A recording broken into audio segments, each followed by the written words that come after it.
তো যেটা বলছিলাম যে আসলে আমাদের মাল্টিপল প্রোডাক্ট কে ডিল করতে যাচ্ছি আমরা সাপ্লাই চেইনে, কারণ সাপ্লাই চেইনে একটা সাপ্লায়ার কাছ থেকে আমরা একাধিক প্রোডাক্ট জেনারেলি নিয়ে থাকি। হ্যাঁ, যেমন তুমি একটা নর্মাল গ্রোসারি শপের কথা চিন্তা করো। গ্রোসারি শপের যে মালিক, সে কিন্তু হয়তো বা ইউনিলিভার কোম্পানির কথা যদি বলি, ইউনিলিভার কোম্পানি থেকে নিয়ার অ্যাবাউট সে 10-20টা প্রোডাক্ট কিন্তু অর্ডার করে একসাথে। ঠিক আছে, এবং ইউনিলিভার প্রোডাক্ট কি করে, কোম্পানি কি করে, তারা কিন্তু বিভিন্ন প্রোডাক্ট গুলা তারা সেই সাপ্লায়ার সেই বায়ারকে কি করছে, প্রোভাইড করছে।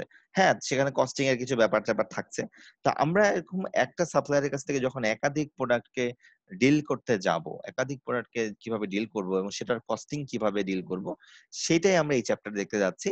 আর এই চ্যাপ্টারটা দেখার জন্য কিছু জিনিস আমি ধরে নিচ্ছি তোমরা জানো, ওই জন্য আমি খুব তাড়াতাড়ি জিনিসগুলো বুঝাবো, অত ডেপথে যাব না। তবে যদি কেউ না বুঝো, ব্যক্তিগতভাবে পরে আমার সাথে বলো, তখন আমি হয়তো বা সময় দিতে পারি, সমস্যা নেই।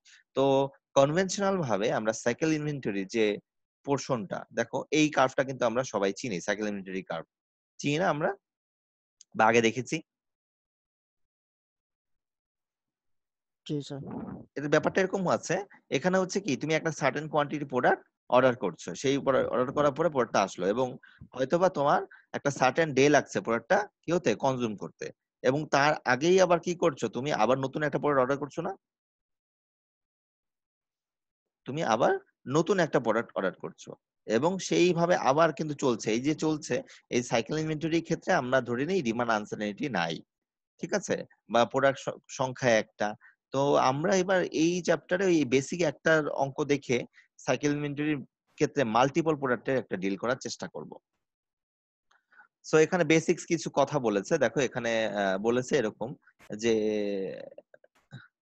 100 পিস পেয়ার অফ জিন্স, মানে ডিমান্ড হচ্ছে 100 পিসের, এবং অর্ডার স্টোর যে যিনি আছেন, সে হচ্ছে ম্যানেজার, কি করেন প্রতিবারে 1000 পিস করে অর্ডার করেন।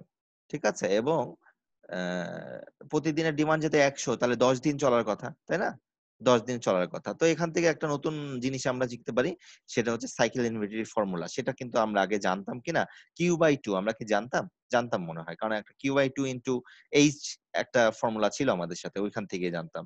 তো এখানে কি জি বেসিক্স কিছু sir, Q by formula two আছে সাইকেল ইনভেন্টরি, এই জানতাম। Q/2 আমরা জানতাম, Q/2 ইন্টু H একটা ফর্মুলা ছিল আমাদের হোল্ডিং কস্ট।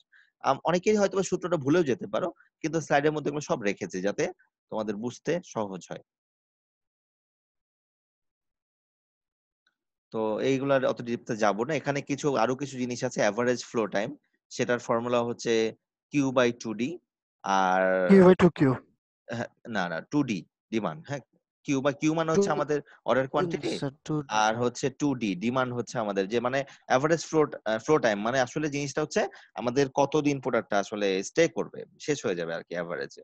হ্যাঁ, এটা বলছি আমরা যে এটা আমরা এভারেজ ধরে নেই এইভাবে আর কি। হ্যাঁ, আবার এটা অনেক জায়গায় Q/Dও আছে, সেটা হচ্ছে কতদিন অর্ডারটা আসলে স্টে করবে, সেরকম একটা কিছু, সেটা সামনে ফর্মুলা আকারে চলে আসবে।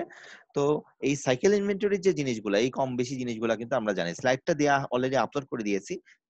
তারপরে তোমরা স্লাইডটা যেহেতু আপলোড করে দিয়েছি, ওই জন্য তোমরা দেখে তোমরা এগুলাকে একটু আবার গুছাই নিও জিনিসটা, যে আগের জিনিসের সাথে বা আগের স্লাইডটা থাকতে পারে সেই অনুযায়ী।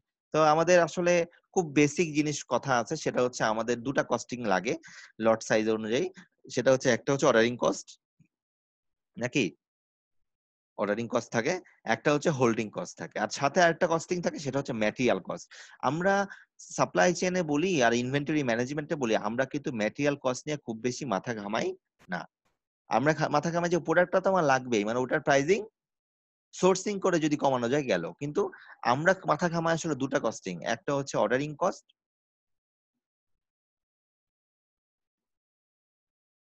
একটা হচ্ছে হোল্ডিং কস্ট, যতদূর মনে করতে পারছি, নাকি এই দুটা জিনিসই কিন্তু আমার মাথা ঘামায়। প্রোডাক্টে যেটা লাগবে সেটা তো লাগবেই, সেটা নিয়ে আসলে আমাদের কোনো আর ইয়ে থাকে না। তো আমরা পরের স্লাইডে যাই।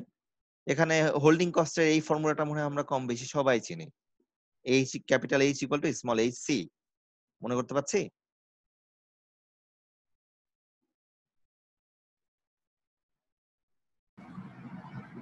এটা কি চিনি নাকি চিনি না? জি স্যার। স্যার চিনি। কাইন্ডলি যদি আরেকটা হোল্ডিং কস্টের এক লাইনে যদি একটা ডেফিনিশন মানে হোল্ডিং কস্ট হচ্ছে প্রোডাক্টটা তুমি তোমার লোকেশনে, তোমার স্পেসিফিক একটা জায়গাতে তুমি কতদিন স্টে করাচ্ছ। সে ফর এক্সাম্পল, তুমি হোল্ডিং কস্টে একটা একটা এক্সাম্পল দিই। মনে করো তুমি একটা গ্রোসারি শপেরই মালিক, তোমার কাছে একটা ফ্রিজ আছে, ফ্রিজের ভিতরে তুমি একটা সার্টেন কোয়ান্টিটি আইসক্রিম রাখো। এখন এই আইসক্রিম রাখতে গেলে আইসক্রিমের পিছনে প্রতিদিন তোমার বিদ্যুৎ বিল খরচ হবে, নট ইভেন বাট অলসো ফ্রিজের জন্য একটা কস্টিং থাকতে পারে, ফ্রিজটা যে কিনেছো, ঠিক কিনা? এই যে কস্টিংটা, ওটা কি একটা প্রোডাক্টের বা একটা ইউনিট পার ইউনিট প্রোডাক্টের জন্য আমরা আলাদা করে হিসাব করে বের করতে পারবো না? সে ফর এক্সাম্পল, ফ্রিজের মধ্যে আইসক্রিম আছে 200টা, আমার প্রতিদিনে বিদ্যুৎ খরচ হয় 20 টাকা। তাহলে মানে প্রতিটা প্রোডাক্টের জন্য আমার হোল্ডিং কস্ট কত পার ডে? 10 টাকা। সেটা হচ্ছে 10 10 পয়সা। টাকা। না না, 20 200 পিস আছে আর 20 টাকা পার ডে, তার মানে ও আচ্ছা, 10 পয়সা। 10 পয়সা। 10 পয়সা আর আইসক্রিমের জন্য আমাদের প্রতিদিন হোল্ডিং কস্ট এটা। তো এটা আসলে আইসক্রিমের কথা কেন বললাম? অনেক সময় বলতে পারে যে নরমাল প্রোডাক্ট যেমন চাল ডাল, এটা যদি বলতাম তো বলতো স্যার চাল তো আমার দোকানে খালি আছে রেখে দিলাম। ব্যাপারটা এরকম না, ব্যাপারটা হচ্ছে তোমার অনেক সময় প্রোডাক্টটা রাখার জন্য বিশাল ওয়্যার হাউসও রাখতে পারে বা তোমার ইনভেন্টরি রাখতে পারে। ওই জায়গাটাতে তুমি যদি প্রোডাক্টটা না রাখো তাহলে কিন্তু তুমি অন্য প্রোডাক্ট রাখতে পারবা, কিন্তু যদি রেখে ফেলো ওটা অকুপাই হয়ে গেল না? এই অকুপাই আমরা যাতে আহ হয়ে গেলে তো আমরা সেখানে আর কাজে লাগাতে পারবো না। ঠিক আছে, এই জন্য আমরা কি করি, প্রোডাক্টটা রাখার জন্য যে খরচটা সেটাকে আমরা হোল্ডিং কস্ট বলছি। যে একটা গার্মেন্টস এর কথাই চিন্তা করো, গার্মেন্টস এ দেখা যায় যে তোমাদের ওখানে ওয়্যার হাউস থাকে, বিশাল ওয়্যার হাউস থাকে, ওয়্যার হাউসে প্রোডাক্ট রাখা হচ্ছে না, তো সেই প্রোডাক্ট যে রাখা হচ্ছে সেটাকেও কিন্তু আমরা এখানে হোল্ডিং কস্টের কথা চিন্তা করব, কারণ এর সাথে আরো অনেক কিছু যুক্ত। যেমন এটার মেইনটেনেন্স, লাইক এমন হতে পারে যে প্রোডাক্টটা যাতে ওর কন্ডিশন ঠিক আছে কিনা, অ্যাপ্রোপ্রিয়েট কন্ডিশনে আছে কিনা, সেটা রাখার জন্য ওকে নিয়মিত দেখাশোনা করতে হবে বা মেইনটেনেন্স করতে হবে, কোয়ালিটি যেন ফল না করে। ঠিক আছে, অনেক ধরনের ফিচার্স অনেক সময় নিতে হয়, এগুলো সবই হচ্ছে হোল্ডিং কস্টের অংশ। ঠিক আছে, এই আর কি। তো আমরা হোল্ডিং কস্টের এই ফর্মুলাটা কম বেশি আমরা সবাই চিনি। জাস্ট যেটা বললাম আর কি, আমাদের এখন হচ্ছে জানতে হবে হচ্ছে আহ, পরেরটা। এই H equal to small H সিটা কি মনে আছে সবার? না স্যার। স্মল এইচটা আসলে হচ্ছে অনেকে হয়তো বা আগের বার এমনও হতে পারে, অনেকে তো পড়ার জন্য সিলেবাস থেকে কিছু অংশ বাদ দাও, ওইটাতেই পড়ে গেছে, হতে পারে, এরকম হতে পারে। তো এটা হচ্ছে হোল্ডিং পার্সেন্টেজ আমরা বলি, এটা কি বলি আমরা? স্যার এটা হোল্ডিং পার্সেন্টেজ স্যার, একটা পার্সেন্টেজ, হ্যাঁ। এই প্রোডাক্টের ইয়া হ্যাঁ হ্যাঁ, মানে মনে করো এটা এইভাবে না, ব্যাপারটা আমি একটু জাস্ট যেহেতু ডেসক্রিপশনে চলেই আসলাম একটু বলি যে সে ফর এক্সাম্পল একটা প্রোডাক্টের দাম হচ্ছে 200 টাকা, ঠিক আছে? আর তোমাকে বলে দিল এই 200 টাকা 10% হচ্ছে তোমার হোল্ডিং কস্ট। তার মানে তোমার হোল্ডিং কস্ট কত দাঁড়াচ্ছে? 20 টাকা না? ভালো করে চিন্তা করো, হোল্ডিং কস্ট কত দাঁড়াচ্ছে? মানে প্রোডাক্টের দাম 200 টাকা আর তার 10% হচ্ছে তার রাখার খরচ। তার মানে তার হোল্ডিং কস্ট কত দাঁড়াচ্ছে? সেটা হচ্ছে 20 এই টাকা। এই মানে ফর্মুলাটা আসলে পরে আসে, আগে তো কনসেপ্ট থেকে আছে, তারপরে আমরা ফর্মুলাতে নিয়ে যাই ব্যাপারটা। তো আমি সময় এত আসলে নাই, নাহলে এগুলো প্রতিটা ফর্মুলা কিভাবে আসছে আমি ব্যাখ্যা করতাম। মোটামুটি তোমরা ফর্মুলা গুলো ফেমিলিয়ার, এই জন্য অত ডিপে যাব না। আচ্ছা, এটা হোল্ডিং পার্সেন্টেজ আমরা বুঝে ফেললাম। এরপরে যেটা সেটা হচ্ছে প্রতিটা লটের জন্য আমরা কিন্তু এই জিনিসগুলো সবাই চিনি, একটু ভালো করে খেয়াল করো সবাই। ফার্স্ট হচ্ছে অর্ডারিং কস্ট। এখন অর্ডারিং কস্ট নিয়ে একটু বলার দরকার, যেহেতু অর্ডারিং কস্টটা নিয়ে বলি নাই। হোল্ডিং কস্ট, ম্যাটেরিয়াল কস্টিংটা আমরা বললাম যে প্রোডাক্টের দাম কত, সেটা কি হচ্ছে কি অ্যানুয়াল ডিমান্ড। এখানে একটা টার্ম পরিষ্কার করে মনে রাখতে হবে, অ্যানুয়াল ডিমান্ড, অ্যানুয়াল অ্যানুয়াল, বারবার বলছি। এই অ্যানুয়াল মানে হচ্ছে কি বাৎসরিক। হ্যাঁ, এটা বাৎসরিক, এটা মনে রাখতে হবে। কেন মনে রাখতে হবে? এই অনেক ক্ষেত্রে কোশ্চেনে এমন হতে পারে 3 মাসের ডিমান্ড দেওয়া থাকতে পারে, সেটাকে বাৎসরিকে কনভার্ট করে নিতে হবে, এটা যেন মনে থাকে, না হলে কিন্তু ভুল হবে। ঠিক আছে, কারণ ডিমান্ডটা আমরা সবসময় বাৎসরিক চিন্তা করবো, 1 বছরের। তো যাই হোক, তো এগুলা তো আমরা কম বেশি চিনি। তারপরে হচ্ছে অর্ডারিং কস্ট, হোল্ডিং কস্টটা তো বললাম হোল্ডিং পার্সেন্টেজ বা হোল্ডিং পার পিসের জন্য প্রতি বছরে খরচ। এটাও কিন্তু হোল্ডিং কস্ট যেটা ধরবো সেটাও কি পার পিসের জন্য বাৎসরিক কস্টিং, মানে 1 বছরে রাখতে গেলে আমার কি খরচ হবে সেটা। আর ম্যাটেরিয়ালের কস্টিং যেটা, সেটাও অ্যানুয়াল ম্যাটেরিয়াল কস্ট, এটা আসলে আমাদের খুব বেশি লাগবে না। বছরে কয়টা অর্ডার করতে হবে সেটা হচ্ছে ডি বাই কিউ। এই ফর্মুলাটা একটু বুঝাই দিই আর চেষ্টা করি, ডি বাই কিউ কিভাবে আসতেছে। মনে করো তুমি, তোমার বাৎসরিক ডিমান্ড হচ্ছে 2000 পিস, হ্যাঁ? আর তুমি প্রতিবার অর্ডার করো, অর্ডার হচ্ছে ইকোনমিক অর্ডার কোয়ান্টিটি, তুমি মনে করো অর্ডার হচ্ছে করো 100টা করে, বলো তো বছরে কয়টা অর্ডার করবা? তোমার অর্ডার কয়টা করা লাগবে? 20টা 20টা। কি করলা তুমি বলো তো? আসলে তুমি তো 2000 ভাগ 20 করেছো, আমি একটু ফর্মুলাতে নিয়ে আসি, D by Q, D by sir Q, D by Q, এটাই হচ্ছে ফর্মুলা। হ্যাঁ, আর এবার তো ফর্মুলা মনে রাখার কোনো প্রয়োজন নাই, শীট টিট সব সামনে থাকবে, যখন যেটা দেখার সেটা দেখে কাজ করবা। ঠিক আছে, সিটি বলো আর মানে মিড বলো, মিড ফাইনাল বলো, একই কথা। হ্যাঁ, তো তারপরেও বেসিক ফর্মুলা গুলা একটু জানা থাকলে সময় বাঁচবে। আচ্ছা, এটা হচ্ছে আমাদের অর্ডারিং কস্ট। এই অর্ডারিং কস্ট গুলা কিভাবে আসছে ডিটেলসে আমি যাচ্ছি না, নাকি যাওয়ার দরকার আছে? অ্যানুয়াল অর্ডারিং কস্ট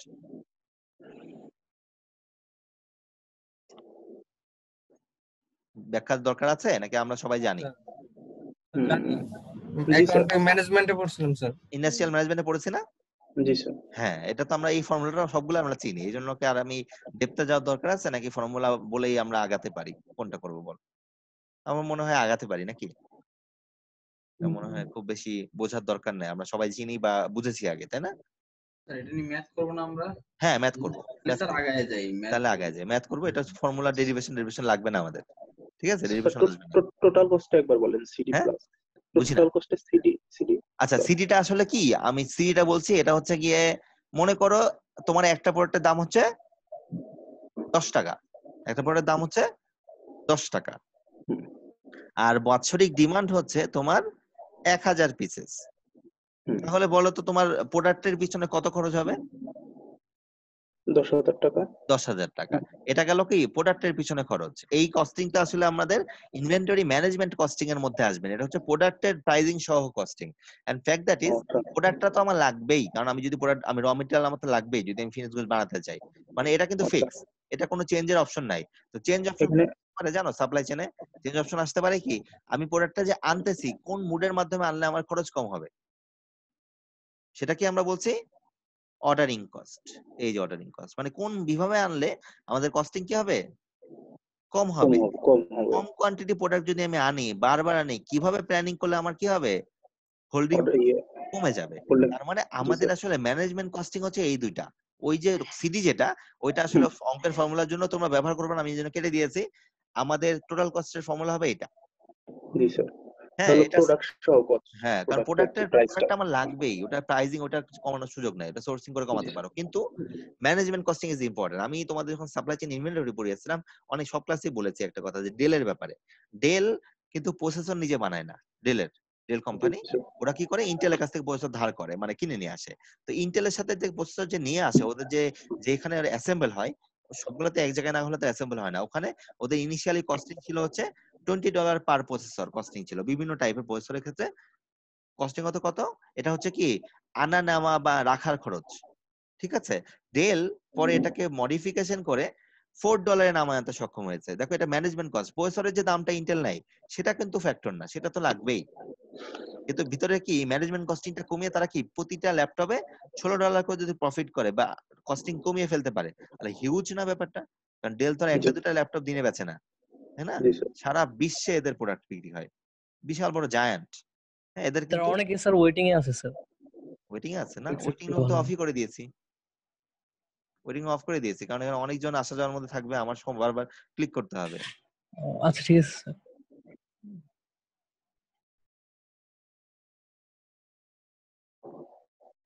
তো যেটা বলছিলাম যে ডেলের ব্যাপারটা, যে ওরা কি করছে তাহলে, এক্সেলেন্ট সাপ্লাই চেইন ম্যানেজমেন্টের কারণে ওরা কি করছে, কস্টিংটা কমিয়ে ফেলতে পারছে।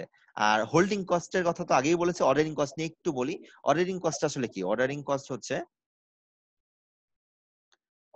হচ্ছে এই কস্ট, যেই কস্টটা একটা প্রোডাক্টকে অর্ডার করা, মানে তুমি অর্ডার করে ফোন উঠায় ফোনে হয়তো বা তুমি $2 খরচ করলা, সে ফর এক্সাম্পল। তারপরে ফোনে কথা বলার পরে পরে তাকে একটা মেল পাঠাতে হলো, সেই মেলের জন্য ডাটা খরচ। তারপরে ফোনে আসার পরে প্রোডাক্টটা তারা যে গোছালো, তাদের কিছু ইনিশিয়াল যে অ্যাডভান্স করতে হবে, অ্যাডভান্স তো কিছু প্রোডাক্টের জন্য।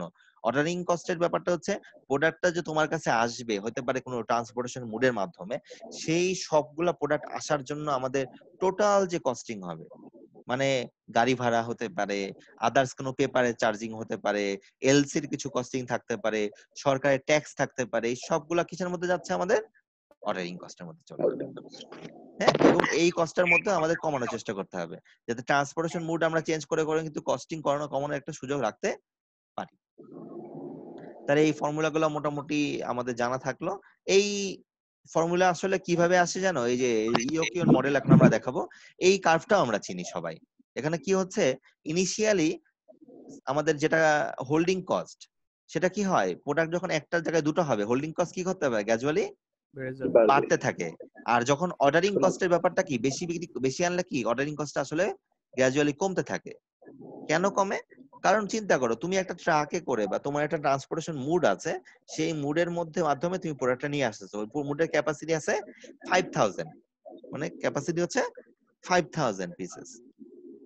এখন তুমি যদি ওই ওই মুডের মাধ্যমে 1000 পিস আনো, অন্য কোনো মুডের অপশন নাই, তাহলে কি হবে, কস্টিং বেড়ে যাবে না? মনে করো ওইটার ভাড়া হচ্ছে 5000 টাকা, ওই ট্রাক বা ওই পিকআপের ভাড়া 5000 টাকা। তুমি যদি 1000টা আনো, তাহলে পার পিসের কস্টিং পড়লো 5 টাকা। আর যদি 5000ই আনো, তোমার 5000 লাগবে না বলে তুমি আনছো না, হতে পারে তো, তাহলে তখন 5000 পিস আনলে কস্টিং হবে 1 টাকা। এইভাবে যত কোয়ান্টিটি বাড়বে, তত কি হবে, অর্ডারিং কস্টের আমাদের সেটআপ কস্ট বা অর্ডারিং কস্ট, সেটা কি হবে, গ্র্যাজুয়ালি এই যে কমে যাবে। কমে যে একটা সময় স্টেবল হয়ে যায়, বেশি আসলে অত আর ইয়ে হয় না। আর এই দুটা কস্ট যে জায়গায় ইন্টারসেক্ট করে, সেটাকে আমরা বলি অপটিমাম কোয়ান্টিটি। হ্যাঁ, এই পয়েন্টটাকে আমরা বলি অপটিমাম কোয়ান্টিটি, মানে এই পয়েন্টে আমাদের কস্ট হচ্ছে সবচেয়ে কম হয়। হ্যাঁ ঠিক জি আছে, স্যার, এবং এই অর্ডারিং কস্ট পয়েন্টটাকে এবং হোল্ডিং কস্ট হ্যাঁ সমান হবে। এখানে অঙ্ক বোঝার ক্ষেত্রে একটা সুবিধা শর্টকাট বলে রাখি, তোমরা যখন অঙ্ক করবা, এখানে অর্ডারিং কস্ট হোল্ডিং কস্ট কিন্তু সমান হতে হবে। ঠিক আছে, অর্ডারিং কস্ট হোল্ডিং জি কস্ট স্যার কি হবে, সবসময় সমান সমান হবে, হবে। কখনো জি ছোট স্যার বড় যেন হবে না। হতে পারে দশমিকের কারণে অনেক সময় আমরা দশমিকের পরে ডাটা নিয়ে কম বেশি হয়, কিন্তু একটা আসলে 1000 একটা 5000, এটা কিন্তু কখনো ইওকিউ মডেল যদি ফলো করো পসিবল না।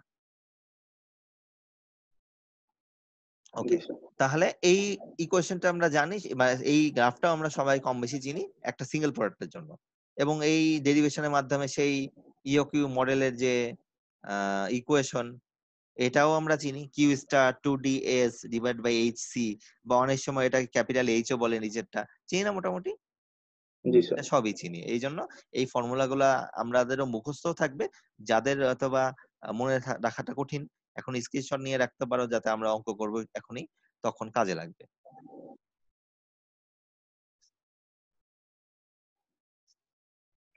তো এখানে কিছু ম্যাথমেটিক্স আছে, এই আমি ম্যাথটা করাবো না, একটু জাস্ট তোমরা নিজেরা করলেই করতে পারবা। দেখো এখানে খুব সিলি একটা ম্যাথ বলেছে, দেখো বলেছে কি, ডিমান্ড হচ্ছে 1000 unit per month, receiving cost হচ্ছে কত, রিসিভিং মানে কি, ট্রান্সপোর্টেশন, প্লেসমেন্ট, মানে এগুলো কি অর্ডারিং কস্ট না, এগুলো কি অর্ডারিং কস্ট, সেটা হচ্ছে $4000 পার অর্ডার, এবং একটা কম্পিউটারের দাম কত, $500, মানে এটা কি সি না, এটা হচ্ছে সি। আমি এটা অঙ্কটা করাবো না, জাস্ট বুঝিয়ে দিচ্ছি।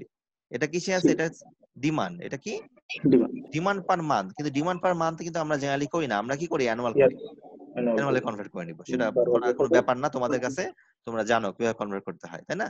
আচ্ছা, জি স্যার এরপরে যে ধাপটা, সেটা হচ্ছে এই যে এটা কি অর্ডারিং কস্ট, এটা অর্ডারিং কস্টটাকে আমরা এক্সপ্লেন করি এস দিয়ে, কি করি, এস দিয়ে অর্ডারিং কস্টকে আমরা জেনারেলি বলি। আচ্ছা, আর এই যে এটা হচ্ছে প্রোডাক্টের প্রাইসিং, সেটা কত, $500, এটা কি সি, এটা কি সেই ফর্মুলা দিয়ে এটা তোমরা করতে পারবা, এটা হচ্ছে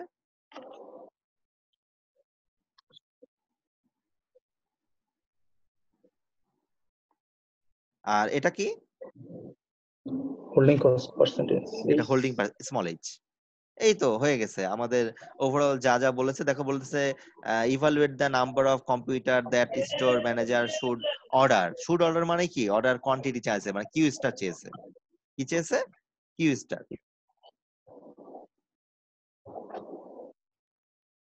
এটা একটা প্রথম জিনিস চাওয়া হয়েছে। তারপরে দেখো আর কি চেয়েছে, এভারেজ ফ্লো টাইম জানতে চেয়েছে। এভারেজ ফ্লো টাইমের ফর্মুলা আছে, দেখে নিবা, প্রথম দিকে আছে,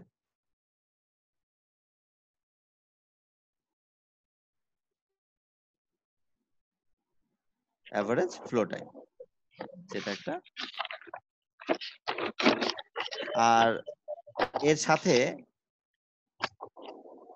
আর কিছু তেমন চাওয়া হয়নি। টোটাল কস্ট যদি বের করতে বলা হয় বের করা যাবে না? জি স্যার। টোটাল কস্টের মধ্যে দুটা কস্টিং থাকবে, হোল্ডিং কস্ট আর অর্ডারিং কস্ট। এখানে সব ডাটাই চলে আসছে, তা আমরা কিন্তু বের করতে পারবো। এটা আমি করাচ্ছি না, এটা একটা অঙ্ক আছে করিয়ে দেয়া আছে, ওটা দেখাচ্ছি আর কি।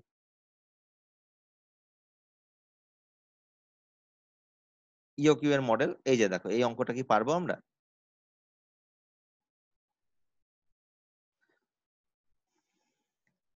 এখানে 1000 জি স্যার।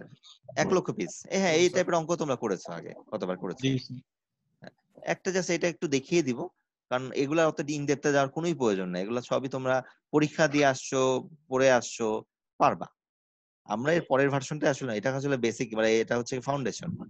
আমি ধরেই নিচ্ছি যে অনেকে হয়তো বা ভুলে গেছে, এই জন্য স্লাইডে এগুলো দেখলে মনে পড়ে যাবে।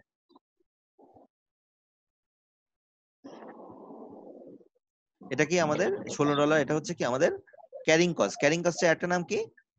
Holding cost. Holding cost. হ্যাঁ, এটাগুলো মনে রাখতে হবে। এটা হচ্ছে সরাসরি এই ক্যাপিটাল এইচ দেওয়া আছে, এখানে কোনো স্মল এইচ এর কারবার নাই। আচ্ছা, আর অর্ডারিং কস্ট কি আমরা বলি? এস। Yes.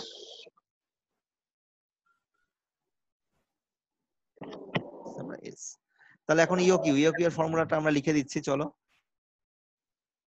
এই পাশে লিখি। Q is equal to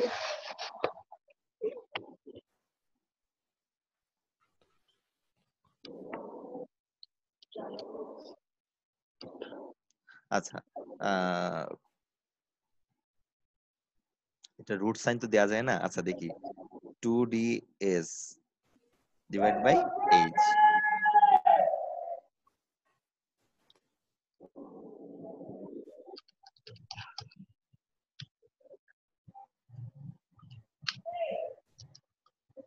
এটা হচ্ছে রুট সাইন না, হলো একটা কিছু। এই হচ্ছে আমাদের ওভারঅল ফর্মুলা। হ্যাঁ, এখন এটাকে আমরা যদি পুট করি ডাটাগুলা, তাহলে আমরা কি পেয়ে যাব না ভ্যালুগুলা কোনটা কি? জি স্যার। এটা আসলে আমি করার অতটা করিয়ে দেওয়ার দরকার আছে না, পারবো আমরা? পরের স্লাইডে করে দেওয়া আছে, হ্যাঁ এটা পারা যাবে। তারপরে পরের স্লাইডে করে দেওয়া আছে, আমি ডাটাগুলো লিখে রাখি যাতে পরের স্লাইডে মিলাতে সহজ হয়, ফর্মুলাও লিখে রাখি। আচ্ছা, আমাদের ডি এর ভ্যালু হচ্ছে 100K, সংক্ষেপে লিখলাম, তোমরা এভাবে লিখো না, আমি জাস্ট মানে শর্টকাটে সময় বাঁচানোর জন্য। $75।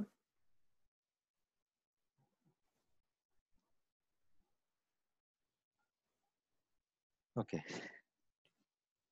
তাহলে ইওকিউ এর মডেল দেখো আমাদের 2DH DDS, এই দেখো 100K into 2 into S divide by H, তার মানে এইটা আমাদের ঘটে। তারপর সেকেন্ড কোশ্চেন বলছিল কি, how many Times per year does store reorder. এখন ডিমান্ড হচ্ছে আমাদের 1 লক্ষ পিস, আর প্রতিবারে কিউ পরিমাণ অর্ডার করছি সেটা হচ্ছে 68 পিস। 968। তাহলে কি হবে, ডি বাই কিউ এর ফর্মুলা দিয়ে চলে আসবে না?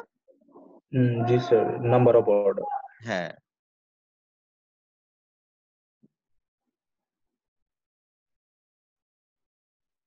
এই বিডিএন এটাতে আবার মানে টুল গুলা একটু কমপ্লিকেটেড, ওইটা থেকে আঁকা আঁকি করতে আমার সমস্যা হচ্ছে, আগেরটাতে তো অভ্যস্ত হয়ে গেছি। তাহলে এই যে ডি বাই কিউ এটা পেয়ে গেলাম, আর তারপর টোটাল কস্টের ফর্মুলা দিয়ে এই যে দেখানো আছে, ঠিক আছে? করা যাবে না? হয়ে গেল আমাদের টোটাল কস্ট। দেখো এখানে আলাদা আলাদা করে বের করে দেখলাম দুটো কস্টিং কি হবে, সবসময় সমান হবে, সেম হবে।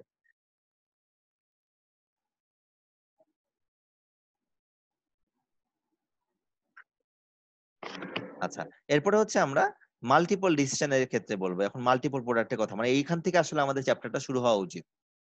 মানে আগের জিনিসগুলো কি ছিল, প্রিরিকুইজিট, যেগুলো তোমরা আগেই শিখে ফেলেছো। আমরা অর্ডার করা বা ট্রান্সপোর্টেশন, রিসিভিং, এই যে কস্টিং গুলা প্রোডাক্টের, এটা কিন্তু প্রোডাক্টের কোয়ান্টিটির সাথে ভ্যারি করে। তুমি একটা সাপ্লায়ারের কাছ থেকে একটা প্রোডাক্ট নিচ্ছ, তোমার মেবি সবগুলা প্রোডাক্ট একই কোয়ান্টিটি লাগে না, কোনোটা বছরে 1000 পিস লাগে, কোনোটা 10টা হলে চলে, ঠিক কিনা? এটা কিন্তু প্রোডাক্টের কোয়ান্টিটির উপর, প্রোডাক্টের উপর বেস করে কিন্তু কোয়ান্টিটি ভ্যারি করে, এবং সেই অনুযায়ী ওটা ট্রান্সপোর্টেশন কস্টিং এর উপরে ফ্যাক্টরস কিন্তু পড়তে পারে। তো আমাদের 3টা কেস আছে। ফার্স্ট কেস হচ্ছে কি, প্রতিটা প্রোডাক্ট আমি কি করব, ইন্ডিপেন্ডেন্টলি অর্ডার করব, মানে কারোর সাথে কারো কোনো রিলেশন নাই। এটা মনে রাখতে হবে। এটা হচ্ছে আমরা এতক্ষণ যে ইও কিউ করলাম না, সেটা করেছিলাম কয়টার জন্য? একটার জন্য। আর এখানে করব আমি একাধিক, মানে কি করব, মনে করো আমার কাছে এখন প্রোডাক্ট আছে 3টা, এ বি সি। তাহলে 3টার জন্য আলাদা করে টোটাল কস্ট বের করা যাবে না? সব ডাটা যদি আমাদের কাছে থাকে বের করা যাবে। এবং বের করার পরের কাজটা কি হবে, 3টা টোটাল কস্ট যখন আমরা যোগ করে দিব, তখন আমরা টোটাল কস্ট পেয়ে যাব। মানে আমাদের টোটাল এই 3টা প্রোডাক্ট মানে অর্ডার করতে বা আমাদের ওভারঅল কস্টিং কেমন সেটা আমরা পেয়ে যাব।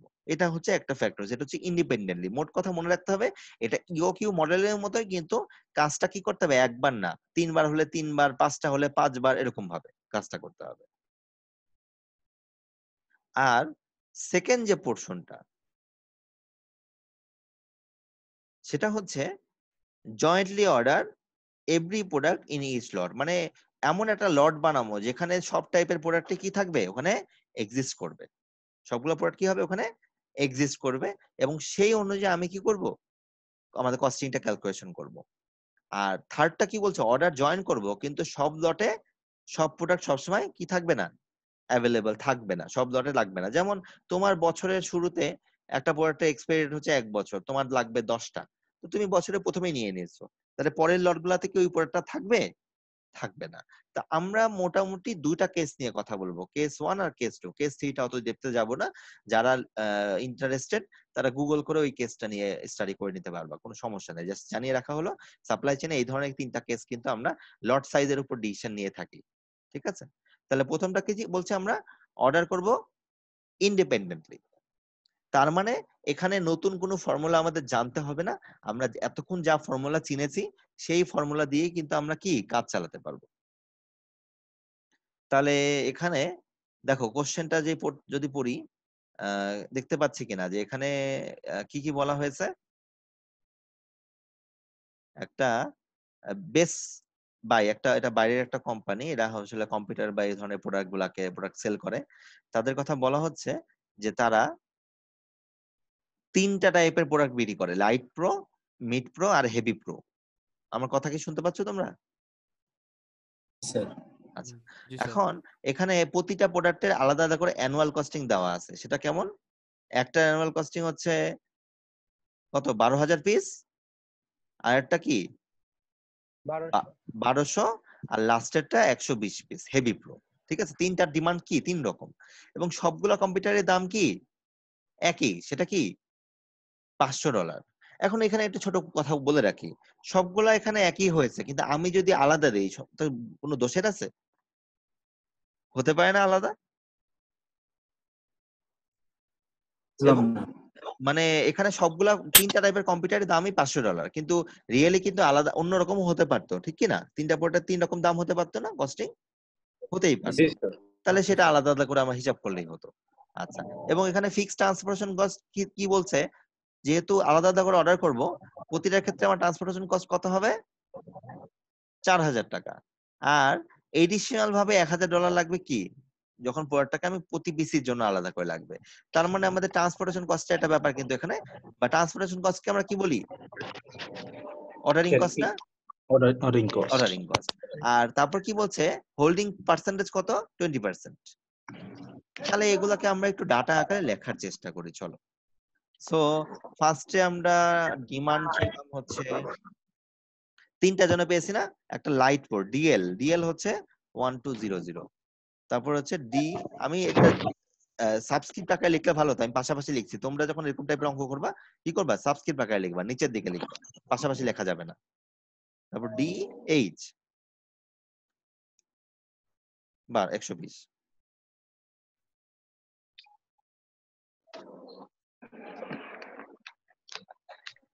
ওকে, দেন প্রোডাক্টের প্রাইসিং হচ্ছে 3টা প্রোডাক্ট আছে, 3টা। ফার্স্ট প্রোডাক্ট হচ্ছে ডিসিএল, তারপর নাম কি C M, cost for mid pro, তারপর সি এইচ, কত $500 না? আর আমরা বলতে জি, পারি স্যার। স্মল এইচ হচ্ছে 0.20 নাকি? আর কিছু বাকি থাকলো কস্টিং এর ব্যাপারে? হ্যাঁ, আছে, বাকি আছে। একটা হচ্ছে হোল্ডিং কস্টের কনভেনশনাল যে কস্টিং, সেটা হচ্ছে এস ইকুয়াল টু $4,000, তাই না? আর এডিশনাল ভাবে কি হবে, প্রতিটা প্রোডাক্ট যখন আমি আলাদা করে অর্ডার করব তখন কি দিতে হবে? 1,000 টাকা। $1,000 বাড়বে। S L, G S sir. M আমি একসাথে সমান করে লিখে দিলাম, এতে দোষের কিছু নাই, মানে তোমরা আলাদা লিখতে পারো চাইলে। হ্যাঁ, এটা হচ্ছে কত? $1,000। এই হচ্ছে ওভারঅল আমাদের ডাটা। ঠিক আছে, ওভারঅল আমাদের এটা হচ্ছে ডাটা। এখন এই ডাটার উপর বেস করে আমরা কি করব? কস্টিংটা বের করার চেষ্টা করব। তো কস্টিংটা কিভাবে বের করবো আমি এখন দেখাচ্ছি। তাহলে আমাদের 3টা প্রোডাক্ট, তাই না? তাহলে আমি প্রথমে হিসাব করছি কোনটা, লাইট প্রো নিয়ে কাজ করব। লাইট প্রো, লাইট প্রো নিয়ে তোমরা একটু ক্যালকুলেটর হাতে রাখতে হবে, তাহলে আমার সময় বাঁচবে বা কাজে সহজ হবে। তো লাইট প্রো নিয়ে আমরা যদি ডিমান্ডটা বের করতে চাই, তাহলে কি ডিমান্ডের ফর্মুলাটা হচ্ছে DL equal to 2 D, demand তো না, আমরা বের করবো ইও কিউ, অর্ডার কোয়ান্টিটি। আমাদের আসলে বের করতে হবে কস্টিং, বের করতে হবে অ্যানুয়াল কস্টটা কত, নিচে লেখা আছে। এবং এখানে আরেকটা জিনিস লেখা আছে, দেখো কি বলেছে, অর্ডার ইন্ডিপেন্ডেন্টলি, মানে ফার্স্ট কেস। আমরা যে 3টা কেস বলেছি, এখানে কি ফার্স্ট কেস নিয়ে কথা বলা আছে। যখন এরকম হবে আমরা এখন ফার্স্ট কেস কিভাবে করতে হয় সেটা সলভ করছি। কিউ ইকুয়াল টু কি, 2 ডি এস, DS by হ্যাঁ, 8. Divide by H. এখানে ডিএস, ডি না লিখে আমরা যদি এইভাবে লিখি, ডি এল লিখি, ঠিক আছে না? এবার আর এস প্লাস এস এল নাকি, আর divide by S plus SS. CL in H, এটা না? বুঝতে পারলাম? HCl.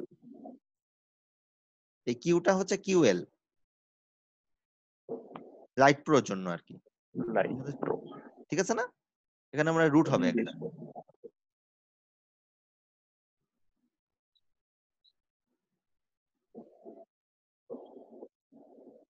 এভাবে দিয়ে রাখলাম আর কি, বোঝার জন্য সুবিধা। তার মানে আমরা যদি, S plus S এটা কেন তো একটু মানে বলুন। আসলে কি এখানে এস প্লাস এস না লিখেও করা যেত। এখানে হচ্ছে অর্ডারিং কস্টটা দুটো ভাগে বলেছে। প্রথমে বলেছে $4,000 লাগবেই, সেটা হচ্ছে এস। আর প্রতিটা প্রোডাক্টের জন্য এডিশনাল ভাবে লাগবে 1,000, সেটা কি এসএল। তোমার অঙ্কে এটা নাও থাকতে পারে, তুমি কোশ্চেন থেকে কোনোভাবে অর্ডারিং কস্টটা বের করতে পারলেই তোমাদের কাজ শেষ। ঠিক আছে? তাহলে এইটার থেকে আমরা কি বলতে পারি, এটার কিউএল এর ভ্যালুটা কেমন আসবে? কেউ কি করেছো? 2 ইনটু ডিমান্ড হচ্ছে 12,000 ইনটু 5,000, না একবার লিখে দিলাম? আচ্ছা, আলাদাই লিখি, যেহেতু আলাদা দেওয়া আছে অনেকে বুঝতে সমস্যা হতে পারে। আচ্ছা, হোল্ডিং পার্সেন্টেজ 0.2 ইনটু $500, তাই তো? Sir 1095 double. আচ্ছা, ঠিক আছে, সুন্দর। ওটা তুমি মুছো না, ওটাতেই চেঞ্জ করে করে অন্যগুলা চলে আসবে এখানে, এটার জন্য। হ্যাঁ, আচ্ছা, এটা হচ্ছে স্কয়ার রুট, এভাবে লিখলাম স্কয়ার রুট। তাহলে আসছে কত? 1,095.44। 95.44। আচ্ছা, তাহলে 1,096 ধরে নিই আমরা, যেহেতু রাউন্ড আপের ব্যাপারে 96 ধরলাম। এটা যে বললাম, দেখো পরের প্রোডাক্টের ক্ষেত্রে আমার লটের কোয়ান্টিটি আসলে পার্থক্য হচ্ছে শুধু ডিমান্ড, বাকি ডাটা সব সেম। এই অঙ্কটার জন্য অন্তত, রিয়েল লাইফ অন্য অঙ্ক তো অন্য হতে পারে, কিন্তু এই অঙ্কটা কি বাকিগুলো সব দেখো সেম না? চেঞ্জ হচ্ছে কি আমাদের পরেরটার ক্ষেত্রে শুধু ডিমান্ডটা। হ্যাঁ। আমরা যদি পরেরটার ক্ষেত্রে এরকম বলি যে, আমি আর ফুল ফর্মুলা লিখবো না, আমরা কি তাহলে শুধু পরেরটার ক্ষেত্রে এটা কি হবে 12,000। এখন 1200 যদি করি, কিউ এটাকে বলতে কিউ এম, কত আসে দেখো তো?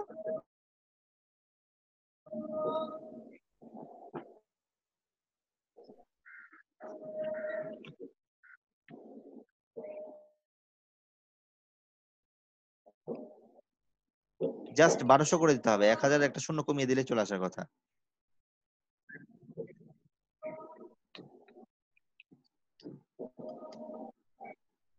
Sir sir 346.41।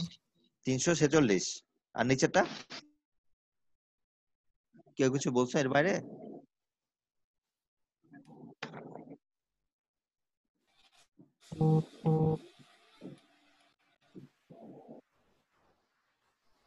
স্যার নিচেরটা আসলে 109.54। তাহলে 110 ধরতে পারি, যেহেতু রাউন্ড আপ করে নিচ্ছি। হ্যাঁ, এই তাহলে আমাদের কিউ এর ভ্যালুগুলো কিন্তু আমরা পেয়ে গেলাম তিনটার জন্য, বুঝতে পারছি। জি স্যার। এবং এই ফর্মুলা নিয়ে তোমরা সবাই পরিচিত, কারণ নতুন কোনো ফর্মুলা আমরা ইউজই করিনি। এই যে এখানে টেবিল আকারে করে দেওয়া আছে, দেখো আমরা কিন্তু অলরেডি কি বের করলাম, এখানে একটু যদি দেখাই, দেখলে কনফিডেন্স বাড়বে। হ্যাঁ, অপটিমাম ব্লক প্রথমে আমাদের ডিমান্ড, সেই ডিমান্ডটা কিন্তু আমরা অলরেডি লিখেছি অর্ডার উপরে। কোয়ান্টিটিটা বের করব। হ্যাঁ, এটা এটা আমরা জানি। এই অর্ডারিং কস্ট বা ফিক্সড কস্ট আমরা জানি। হ্যাঁ, আর অপটিমাম কোয়ান্টিটি আমরা কি করলাম, এখন বের করলাম। আচ্ছা, তারপরে কি অর্ডার ফ্রিকোয়েন্সিটা বের করতে যাচ্ছে। অর্ডার ফ্রিকোয়েন্সি মানে কি, বছরে কয়টা অর্ডার করা লাগবে।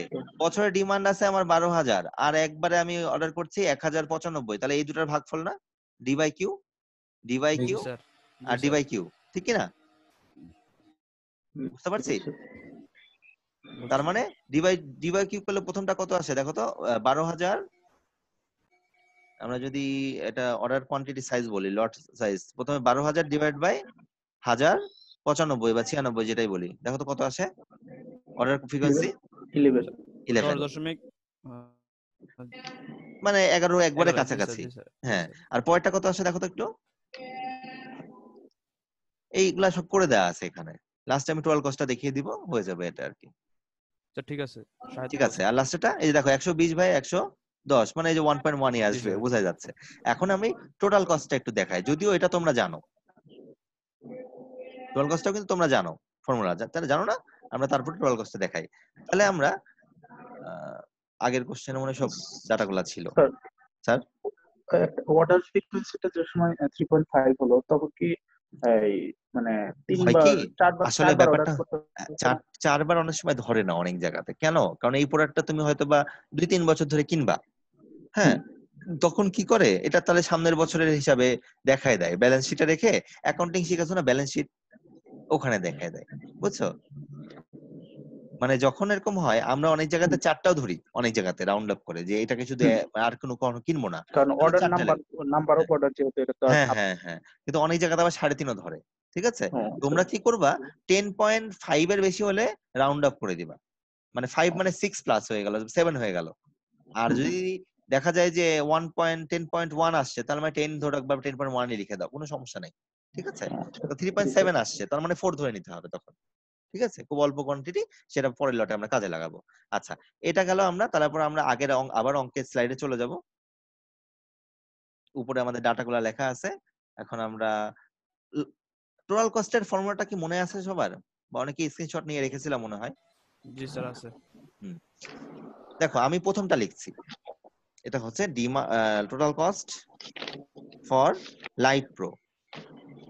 ফর্মুলাটা কি, D by Q, D by Q into S. Q L, এভাবে লিখছি। হ্যাঁ, মানে মানে যে এখানে যেমন লাগে সেভাবে, তোমরা সরাসরি লিখলে কোনো দোষের নাই।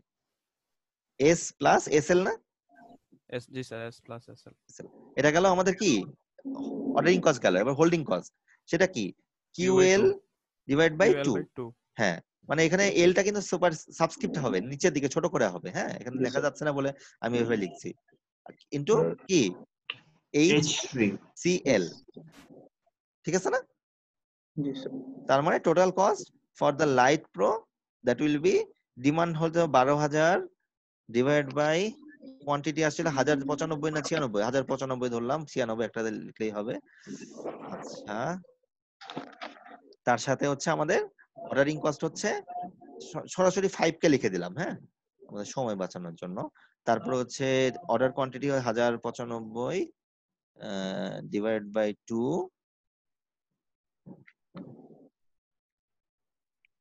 0.2 ইন্টু 500 না, একটু কষ্ট করে দেখো তো কেমন আসে।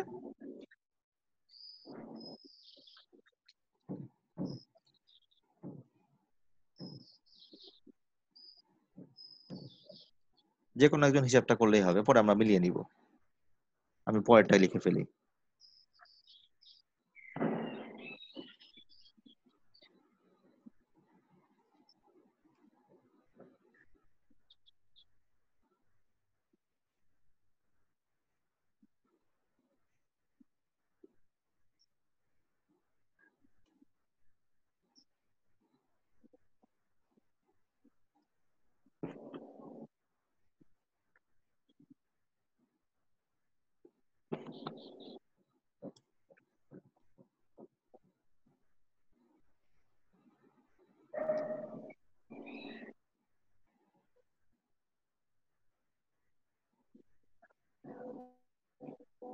প্রথমটা হয়নি এখনো?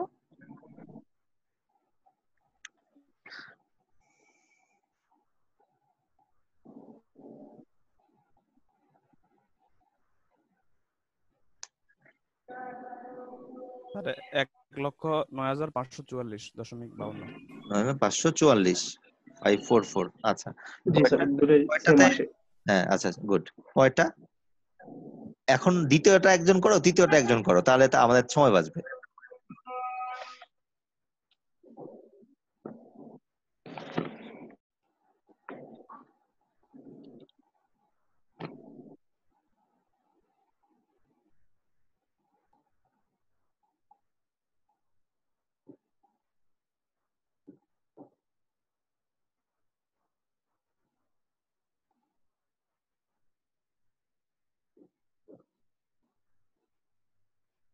স্যার 34,641 3 4 6 41 4 1 আচ্ছা গুড।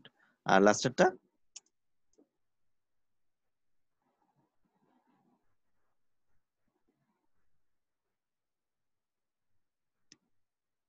আগেরটা কি ঠিক লিখেছি? 3 4 6 4 1 ঠিক আছে? আগেরটা ঠিক আছে? জি স্যার এটাই তো ছিল। এটাই আসছে না? আচ্ছা ঠিক আছে।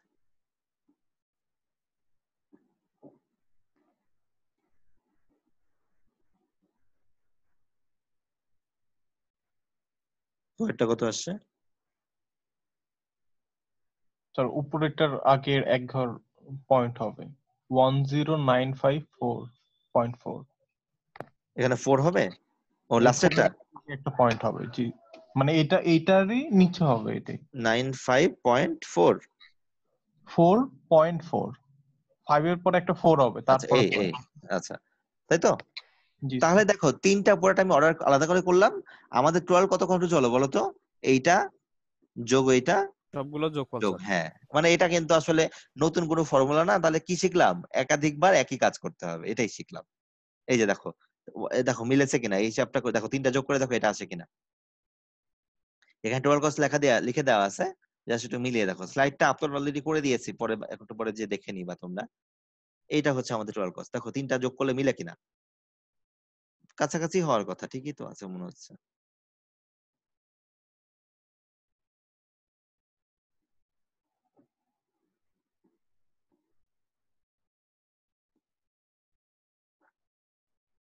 জি স্যার ঠিক আছে স্যার। ঠিক আছে না? 139 আসছে 40 তার হয়ে মানে গেছে। আমাদের টোটাল হ্যাঁ এই 39 45 এর তো কোনো ফ্যাক্টর না, এটা তো টুকটাক মানে ভেরিয়েশন হতেই পারে। আমাদের এই ইন্ডিপেন্ডেন্টটা আমরা শিখে ফেললাম। এখন হচ্ছে কি, এখন হচ্ছে আমরা কি মার্জ করব, মানে অর্ডার ডেলিভার করব কি জয়েন্টলি। এর জন্য কিছু নতুন ফর্মুলা আছে। এই ফর্মুলাগুলা খুব বেশি কমপ্লিকেটেড না, কোন সেন্সে কমপ্লিকেটেড না আমি একটু বুঝিয়ে দেওয়ার চেষ্টা করছি। এখানে আসলে কি আমাদের টোটাল কস্টের ফর্মুলাটা হচ্ছে এটা। আমাদের টার্গেট কি বলতো? টোটাল কস্ট লাগবে আগে। আমাদের প্রথম টার্গেটটা কি? আমাদের টোটাল কস্ট। টোটাল কস্ট লাগবে। টোটাল কস্টের ফর্মুলাটা কি? এইটা। এই ফর্মুলাটা কিভাবে আসছে সেটার ব্যাখ্যা আসলে আমরা দরকার নাই। আর এবার তো আমাদের ফর্মুলা মুখস্থের প্রয়োজন নাই, তো এগুলো দেখে করতে পারবে। এটা হচ্ছে টোটাল কস্টের ফর্মুলা। আর টোটাল কস্টের মধ্যে দুটো কস্টিং থাকে অ্যানুয়াল কস্টিং এর মধ্যে, একটা কি হোল্ডিং কস্ট, হোল্ডিং কস্ট একটা। একটা হচ্ছে অর্ডারিং কস্ট। ঠিক আছে? আর এখানে নতুন একটা জিনিস আছে এস স্টার। এস স্টার মানে এস, এই যে এসটা, হ্যাঁ এই এস স্টারটা কি আসলে? এটা হচ্ছে আমি টোটাল যখন তিনটা একসাথে মার্জিলে অর্ডার করছি তাহলে আমার টোটাল কস্টিং কত হচ্ছে। একটু আগের অঙ্কটা তো মুছে ফেললাম, দেখি তো এগুলা আনা যায় কিনা। হ্যাঁ এই তো আসছে, এবার এখান থেকে কাজে লাগাতে পারবো। তাহলে আমরা এখান থেকে একটু বলি যে এখানে যেহেতু সবগুলো অর্ডার একসাথে করছি, আগেরটার ক্ষেত্রে এন এর ভ্যালু কি হয়েছে? আগেরটার ক্ষেত্রে অর্ডার কোয়ান্টিটি মানে বছরে কয়টা অর্ডার করা লাগবে, তিনটার জন্য 3 রকম আসছে না? একটা আসছিল 11, একটা আসছিল 3.5, একটা আসছিল 1.1, তাই না? আর এখন জি যেহেতু স্যার। অর্ডার জয়েন্টলি করছি সেহেতু অর্ডারটা কি হবে? একটাই হবে না অর্ডার কোয়ান্টিটি? মানে সবগুলা জি স্যার। মিলে কয়বার অর্ডার, সেটা হচ্ছে এই এন স্টার হচ্ছে সেই অর্ডার কোয়ান্টিটি, মানে অর্ডার কোয়ান্টিটি পার ইয়ার, মানে বছরে আমার কয়টা অর্ডার করা লাগবে। আর এস স্টারটা কি বলছি? এস স্টারটা হচ্ছে ওই তিনটা যখন মার্জলি অর্ডার করবো আমার তত খরচ কত হবে। এখানে খুব সহজভাবে বোঝানোর চেষ্টা করি। এই অনাল কস্ট আর অর্ডারিং কস্ট আমি খুব বেশি বলবো না, বাট এই কস্টটার দিকে খেয়াল করো, এস স্টার ভ্যালুটা বের করার চেষ্টা করো। আমাদের ইনিশিয়ালি একটা কস্টিং ছিল, সেটা কত?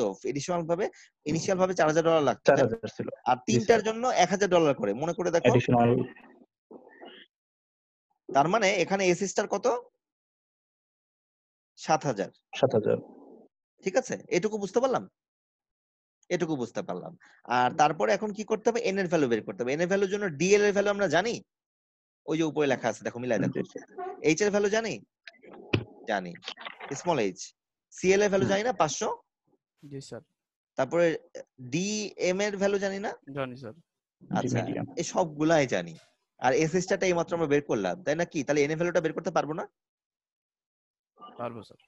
তাহলে এটা একটু বের করে দেখো, আমরা পরে উত্তর মিলাবো। আমাদের চ্যাপ্টার মোটামুটি শেষ, এটা এরপর একটু এমআরপি দেখবো, ছেড়ে দিব। তাহলে এই যে দেখো, এটা হচ্ছে, আমি একটু মার্কিং করে দিচ্ছি, সবগুলো তো ভ্যালু যেহেতু জানি আমরা মার্কিং করে দিচ্ছি। সিএল এর ভ্যালুটা কোথায়? এই যে। এইচ এর ভ্যালুটা হচ্ছে এইটা। তোমরা একটু কেউ একজন হিসাব করো, এন স্টার এর ভ্যালুটা কত আসে?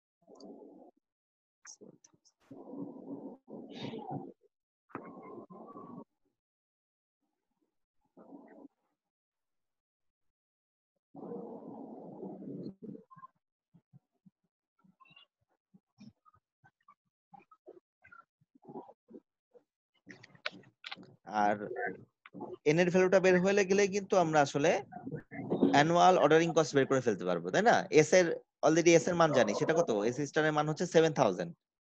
আর এন এর ভ্যালুটা আসবে মনে হয় 9.75। দেখো তো আসে কিনা।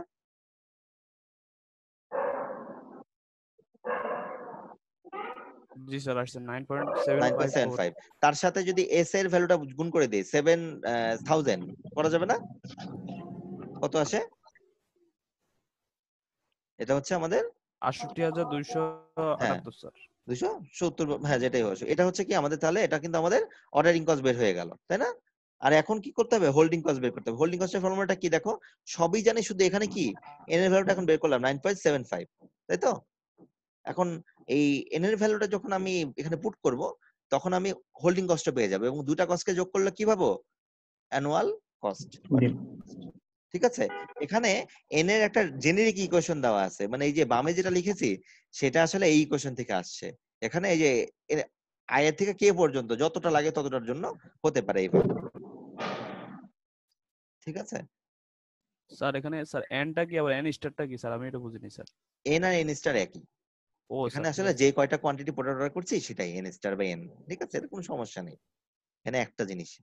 ও স্যার, তাহলে ঠিক দেখো, আছে। আগের অঙ্কটার ক্ষেত্রেই আমরা ডিমান্ড জানি নাকি? জি স্যার, জানি স্যার ডিমান্ড। ডিমান্ড আমরা জানি, আর এটাও জানি, আর এটাও জানি, ঠিক কি না? আর এর বাইরেও আমরা কি জানি? আমরা হচ্ছে এটা জানি।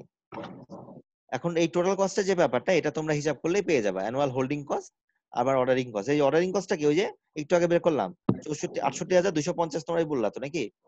9.75 into 7000। আর হোল্ডিং কস্টটা আলাদা করে যে ফর্মুলা দিয়ে বের করা হয়েছে। তাহলে এই দুটা সবগুলা যোগ করলে কি পাবো? আমাদের টোটাল কস্টিং পাবো না? জি স্যার। তাহলে এই জি টোটাল কস্টিংটা আমাদের কি আগের কস্টিং থেকে অনেক কমে আসছে না?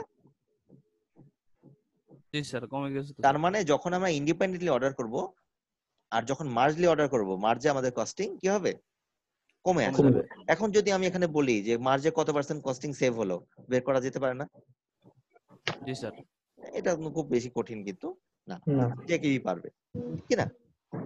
এই আর কি। তো এর বাইরে আরেকটু ছোট কথা বলা বাকি আছে, সেটা হচ্ছে গিয়ে এখানে আমাদের একটা জিনিস দরকার, সেটা হচ্ছে কি, আমরা জানি হচ্ছে অর্ডার কোয়ান্টিটি বা ইকোনমিক অর্ডার কোয়ান্টিটি যেটা বলছে, এটা কি কত?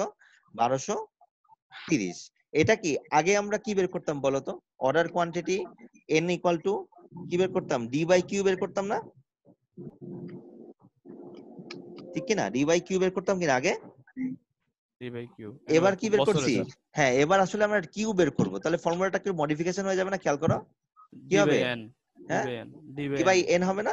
জি ভাই। হ্যাঁ, ডি বাই এন করলে দেখো 1230 পাও কিনা, খেয়াল করো, মিলায় দেখো। মানে আমি যেটা বোঝাতে চাচ্ছি সেটা হচ্ছে আমরা এখন কিউটা এই ফর্মুলা থেকে বের করলে চলে আসবে। দেখো মিলে কিনা? জি স্যার। মিলছে না? এই জি তিনটাই স্যার মিলে যাবে। তাহলে আমাদের মোটামুটি কিন্তু এই ইনভেন্টরির অঙ্কগুলা খুব কি কঠিন, খুবই সোজা সোজা ম্যাথ, এবং এগুলা এবার তোমরা রেফারেন্স দেখে দেখে অঙ্ক করতে পারবা, কোনো সমস্যা নেই এবারে ক্ষেত্রে অন্তত। স্যার আমাদের রোবোটিক্স এক্সাম আছে, একটু যদি তাড়াতাড়ি ছেড়ে যাদের পরীক্ষা সবারই আছে? ম্যাক্সিমামের আছে পরীক্ষা তো 12টাতে না? স্যার। 12টা থেকে তো স্যার একটু প্রিপারেশনের বিষয় ছিল স্যার। আমাদের আর বেশিক্ষণ লাগবে না, জি হয়তো স্যার। 15 মিনিট লাগবে। আমাদের 10টা 25 পর্যন্ত ক্লাস, তার আগে বেশি 1 মিনিটও আমি নিব না। আরো চাবো আরো 5 মিনিট আগে ছেড়ে দিতে। স্যার ওই দিন বলছিলেন স্যার আমাদেরকে 1 ঘন্টার মধ্যে ছেড়ে দেবে স্যার, এই কারণে বললাম। আরে আর 5টা 10 মিনিট থাকো, এই যেটা পড়াবো এটা পড়লে অনেক টাকা পয়সা কামাইতে পারবা। মার্চেন্ডাইজার ঠিক হলে আছে লাগবে, ঠিক আছে? ওকে। রোবোটিক্স করে আমরা নতুন একটা স্লাইড নিয়েছি, দেখতে পাচ্ছি? BOM, what is BOM? কম দেখতে পাইতেছি। ম্যাটেরিয়াল। দেখতে পাচ্ছি? জি স্যার। আচ্ছা, এটা হচ্ছে বিল অফ ম্যাটেরিয়াল। এটা আবার কি? কখনো নাম শুনেছি বিল অফ ম্যাটেরিয়াল? যারা ওই টেক্সটাইল টুডে সাপ্লাই চেনের কোর্স করেছো তারা মনে হয় বম সম্পর্কে পরিচিত, নাকি? জয়ন্ত নাই? দেখলাম যে একটু আগে।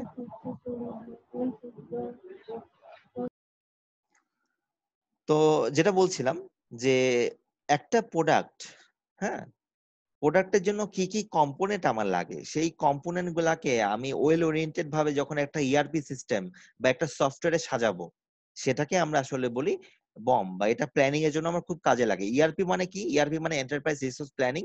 আমাদের যে ইউক্যাম বা আগের এসএমএস, এটা একটা ইআরপি সিস্টেম যেটার মধ্যে অনেক ডাটা আছে। যার যেমন টাইপের ডাটা দরকার তার তেমন রকম ডাটা আছে।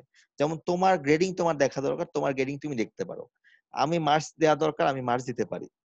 এক্সাম কন্ট্রোলার সবার গ্রেডিং দেখতে পারে, সেই রেজাল্ট গুলাকে পাবলিশ করতে পারে। তো এই যে প্ল্যানিং, এটাকে আমরা বলছি ইআরপি সিস্টেম। আর যারা মার্চেন্ডাইজিং এ চাকরি করতে চাও বা প্ল্যান করতে চাও, এই বিল অফ ম্যাটেরিয়াল সম্পর্কে তাকে জানতে হবে। সেটা কি? এটা একটা বেসিক্যালি একটা প্রোডাক্টের স্ট্রাকচার, যে একটা প্রোডাক্টের মধ্যে কি কি কম্পোনেন্ট থাকতে পারে, ঠিক আছে? সেটা হচ্ছে আমরা বলতেছি বিলস অফ ম্যাটেরিয়াল। এটা আসলে কি করা হয়, জেনারেলি গ্রাফিক্যালি স্ট্রাকচার করে দেখানো হয় যে এর ভিতরে আসলে কি কি ধরনের কম্পোনেন্ট আছে বা কি আছে, সেগুলা এখানে দেখানোর চেষ্টা করা হয়। তো এই বিলস অফ ম্যাটেরিয়ালে বিল অফ ম্যাটেরিয়াল বা বিলস অফ যেটাই বলি, এটা কোথায় ব্যবহার করা হয়? প্রোডাক্ট ডিজাইন এন্ড ডেভেলপমেন্ট, ইনভেন্টরিতে, স্পেশালি সাইকেল ইনভেন্টরি বা সাইকেল কাউন্টিং এ, পারচেজিং এর ক্ষেত্রে ব্যবহার করানো হয়। তারপরে প্রোডাক্ট অ্যাসেম্বলি বা কোনটার সাথে কোনটার যুক্ত ব্যাপার আছে সেগুলোর ক্ষেত্রে ব্যবহার করা হয়। অতটা বুঝতে আমার মনে হয় খুব সমস্যা হচ্ছে। তার মানে খুব সহজ ভাষায় যদি বলি, প্রোডাক্টটাকে এটা একটা ভেঙে ফেলার চেষ্টা করা হয় যে প্রোডাক্টের ভিতর আসলে কি কি কম্পোনেন্ট লুকায় আছে।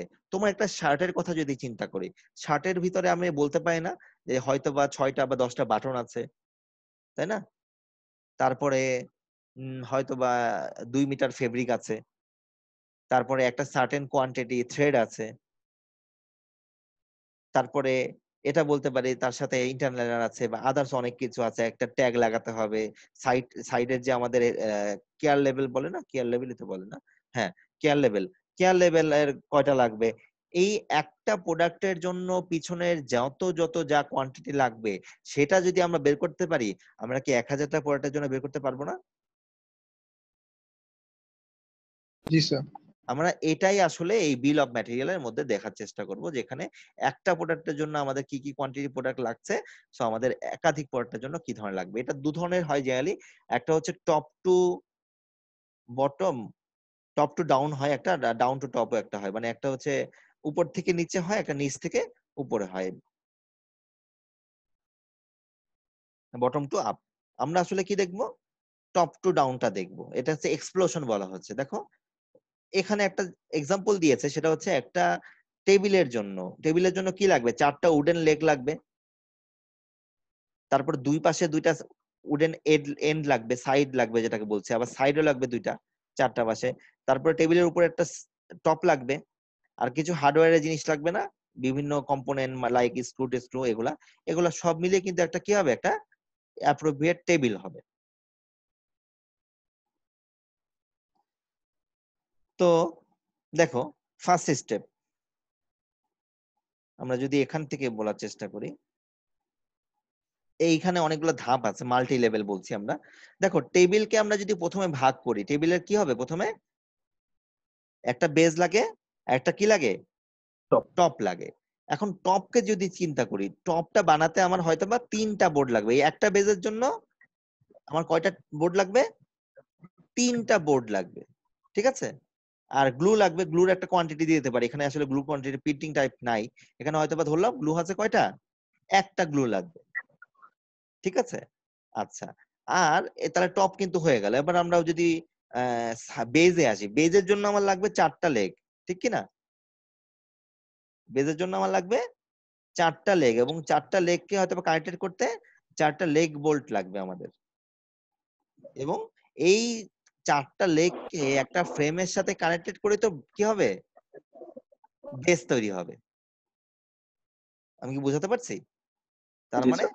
এই একটা বেজের জন্য আমাদের 4টা লেগ লাগবে, 4টা লেগ বোল্ট লাগবে, একটা ফ্রেম লাগবে। এই ফ্রেমটা আবার কিভাবে বানাবো দেখো, ফ্রেমের মধ্যে 2টা সাইড থাকবে, একটা ছবি দেখাতে পারলে ভালো হতো। আবার 2টা এন্ড থাকবে, মানে এখানে কয়টা লাগবে, 2টা লাগবে।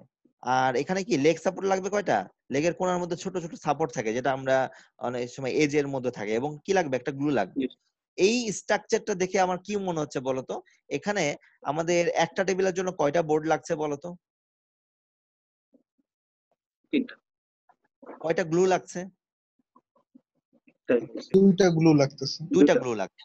এন কয়টা লাগছে, 2টা। 2টা। সাইড কয়টা লাগছে, 2টা। তো এখন তোমার 2টা। গার্মেন্টস এর জন্য, তুমি একটা শার্টের জন্য বা একটা ডেনিম জিন্সের জন্য তুমি এরকম ব্রেকডাউন করতে পারবে না? তোমরা কিন্তু এটা ভালো পারবা, ওটা আমি পারবো না, কারণ তোমরা নিজ হাতে এগুলা পারো, করতে পারো, ঠিক আছে। তো এখন আসলে কি, এই কোয়ান্টিটিটা বের করে আমার কি লাভ? আমরা যদি কোয়ান্টিটি না বের করতে পারি, আসলে প্রপার প্ল্যানিং করতে পারবো না। যে কাস্টমার ডিমান্ড হচ্ছে 2000 পিস, আমি যদি নাই জানি একটা শার্টে 10টা বাটন না লাগে, তাহলে কি আমি 2000-এর জন্য বলতে পারবো 20,000 বাটন লাগবে আমার? আমি কিন্তু বের করতে পারবো না। এবং কস্টিং এর ব্যাপারেও এখানে অনেকে আমাকে হেল্প করবে, যে আমার একটা প্রোডাক্টের জন্য আমার 2টা গ্লু লাগছে, সে ফর এক্সাম্পল একটা গ্লুর দাম হচ্ছে 10 টাকা, তাহলে 2টা গ্লুর জন্য আমার কস্টিং কত হবে, 20 টাকা। তাহলে এইখানে ওভারঅল একটা টেবিলের জন্য এখানে মনে রাখতে হবে, এটা কিন্তু এমআরপির অংশ একটা, বা মাস্টার প্রোডাকশন শিডিউলিং এর ক্ষেত্রে লাগে। এখন আরো একটা ফ্যাক্টর চিন্তা করো, টেবিলটা কি একদিনে তৈরি হয়ে যাবে, বেস্ট সাপোর্টটা কি একদিনে তৈরি হয়ে যাবে? না, সাপোর্টটা তৈরি করতে একটা সময় লাগবে, মানে প্রতিটা কম্পোনেন্ট একটা লিড টাইম আছে না? জি এবং এই গ্লুটা ধরো তুমি কিনবা, আউটসোর্স করছো, নিজে বানাচ্ছ না, এই গ্লুটা অর্ডার করলেও আসতে একটা সময় লাগবে না? জি স্যার। তাহলে এই সবগুলা লিড টাইমকে আমরা হিসাব করে তারপরে ফাইনালাইজ করে দেখতে পারবো যে আসলে প্রোডাক্টটার জন্য আমার কতদিন সময় লাগবে। বুঝতে পারছি? জাস্ট এখানে আরেকটা জিনিস তোমার প্রশ্ন আসতে পারে, স্যার এই 100-200 এগুলা কি? এগুলো হয়েছে কি সফটওয়্যারে, তো সফটওয়্যারে আমরা প্রোডাক্টের নাম থেকে প্রোডাক্টের কোড আকারে বেশি মনে রাখতে পছন্দ করি। যেমন তোমাদের প্রত্যেকের নাম আছে, কিন্তু নামের সিমিলারিটি থাকার কারণে প্রত্যেককে একটা ইউনিক আইডি দেওয়া হয়েছে, যে আইডি কারোর সাথে কখনো মিলবে না, জি স্যার। কোড নাম্বার দেওয়া। কোড নাম্বার দেওয়া আছে। এখানেও তাই, ইআরপি সিস্টেমের এটাই নিয়ম, একটা যাতে কারোর সাথে কারোর সিমিলারিটি না হয়, এই জন্য আমরা কি করি, ইআরপি সিস্টেমে আমরা এরকম আইডি দিয়ে রাখি। এখানে প্রোডাক্টের এরকম আইডি দেওয়া হয়েছে, সফটওয়্যারের ভিতরে দিয়ে দেওয়া হয়েছে। তাহলে আমি জাস্ট দেখাই। এখন আমি সবগুলো কস্টিং দেখাবো না। মনে করো এখানে বোর্ডের 3টা বোর্ড লাগবে, একটা বোর্ডের দাম 1000 টাকা হলে 3টা বোর্ডের দাম হবে কত, 3000 টাকা। 2টা গ্লু লাগবে আমার। দেখো আমাদের এখানে টোটাল কয়টা টাইপের প্রোডাক্ট আছে, আমাদের হয়তো 5 থেকে 7 মিনিট লাগবে, হ্যাঁ, বেশি সময় লাগবে না। তাহলে দেখো একটা হচ্ছে আমাদের বেস, এখন দেখা যাচ্ছে কি আমাদের কম্পোনেন্ট জিনিসগুলা, তাহলে এখানে গ্লু লাগবে আমাদের 2টা, তাহলে গ্লু লাগবে আমাদের 2টা, একটা গ্লুর দাম মনে করো 10 টাকা, তাহলে 2টা গ্লুর দাম হচ্ছে 20 টাকা।